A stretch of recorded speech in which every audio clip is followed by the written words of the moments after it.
मुलांनो, इयत्ता 6वी मराठी पुस्तकातील इंदिरा संत यांची गवत फुला रे गवत फुला ही कविता अभ्यासूयात. प्रथम मी इंदिरा संत यांचा परिचय करून देते. स्त्री मनाचा हळुवारपणा व्यक्त करणाऱ्या या कवयित्री आहेत. शेला, मेंदी, मृगजळ, रंगबावरी, बाहुल्या, गर्भरेशीम इत्यादी कविता संग्रह, तसेच अंगद पंगत, गवत फुला, मामाचा वाडा हे बालकविता संग्रह प्रसिद्ध आहेत. श्यामली, कदली आणि चैतू हे कथासंग्रहही प्रसिद्ध आहेत. या कवितेत कवयित्रीने माळावर फुललेल्या गवत फुलाचे अतिशय सुंदर बहारदार असे वर्णन केलेले आहे. मुलांनो, आता कवितेचा भावार्थ पाहूयात. रंग रंगुल्या सान सानुल्या, गवत फुला रे गवत फुला, असा कसा रे मला लागला, सांग तुझा रे तुझा लळा. रंग रंगुल्या म्हणजे रंगीबेरंगी, सान सानुल्या म्हणजे लहानग्या छकुल्या, लळा लागणे म्हणजे माया प्रेम निर्माण होणे. माळावर पतंग उडवणाऱ्या एका लहान मुलाला इवलेसे गवत फूल दिसले. गवत फुलाच्या रूपाने मुलगा मोहून गेला. गवत फुलाला उद्देशून तो म्हणतो, हे रंगीबेरंगी इवल्याशा गवत फुला, तुला पाहताच माझे मन मोहून गेले आहे. असा कसा तुझा लळा मला लागला, जरा सांगतोस का? मित्रासंगे माळावरती पतंग उडवित फिरताना, तुला पाहिले गवतावरती झुलता झुलता हसताना. विसरून गेलो पतंग नभीचा, विसरून गेलो मित्राला, पाहून तुझला हरकून गेलो, अशा तुझ्या रे रंग कळा.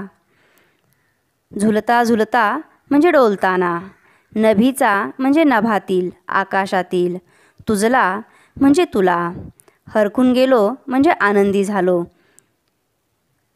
रंगकळा म्हणजे रंगछटा. मित्रांबरोबर माळावरती पतंग उडवीत फिरत असताना अचानक तुला मी गवतावर पाहिलं. तुला झुलत झुलत हसताना पाहून मी आकाशातला पतंगही विसरून गेलो. मी जो खेळ खेळत होतो तो खेळ खेळण्यासाठी आलोय याचंच भान मी हरवून बसलो आणि मी माझ्यासोबतच्या मित्रांनासुद्धा विसरलो. तुझ्या विविध रंगछटा पाहून मी मुग्ध झालो, हरखून गेलो. हिरवी नाजूक रेशीम पाती दोन बाजूला सळसळती, निळ निळुली एक पाकळी, पराग पिवळे झगमगती, तळी पुन्हा अन गोजिरवाणी, लाल पाकळी खुलती रे. उन्हामध्ये हे रंग पाहता भान हरपून गेले रे.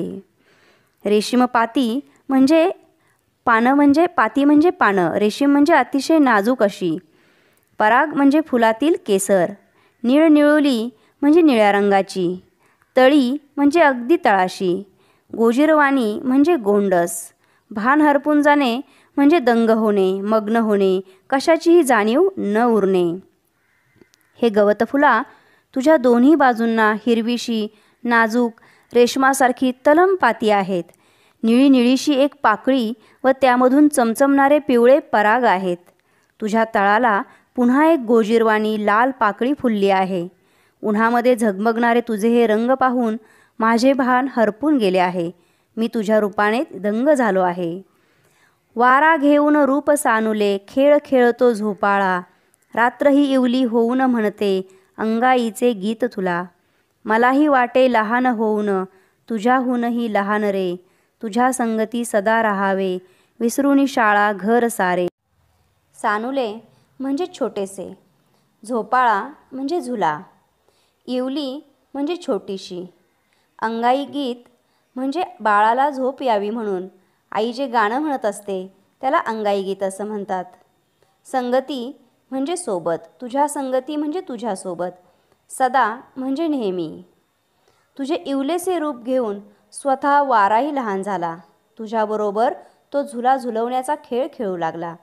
रात्रसुद्धा लहान होऊन तुझ्यासाठी अंगाई गीत गात आहे.